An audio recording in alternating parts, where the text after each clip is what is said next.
এখন দেখো ঘড়িতে 12টা বাজতে 5 মিনিট বাকি।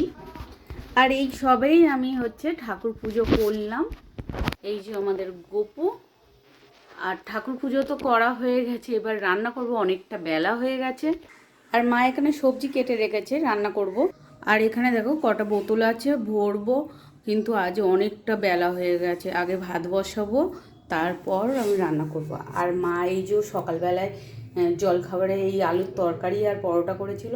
পরোটা তো খুব সফট হয়, আর এই আলুর তরকারিটা খুব টেস্টি হয়। মা খুব টেস্ট বানায়।